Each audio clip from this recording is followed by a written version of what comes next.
এর আগে আপনি কত দুর্নীতি করেছেন, আজকে কেন ধরা খেলেন? কাইন্ডলি বলে যাবেন সংক্ষেপে কিছু। পরে পরে সব কথা পরে জানতে পারবেন।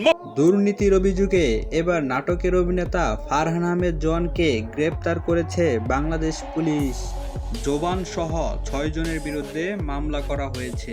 রূপান্তর নাটকের অভিনেতা, অভিনেত্রী, পরিচালক সহ 6 জনকে আসামি করে মামলা দায়ের করা হয়।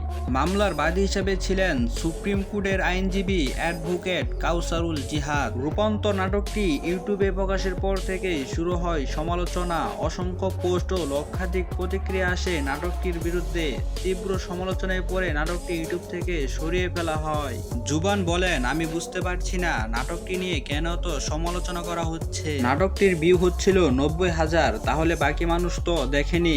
আমার মনে হয় তারা না দেখেই সমালোচনা করছে। বিষয়টি নিয়ে আমি ঘরের মধ্যে আছি, বুঝতে পারছি না কি হচ্ছে। সমালোচনার মুখে জুবান সিদ্ধান্ত নিয়েছেন, দর্শক পছন্দ করে না এমন কোনো চরিত্রে অভিনয় করবেন না। যেহেতু মানুষ পছন্দ করছে না, সেহেতু এসব কাজ আর করব না।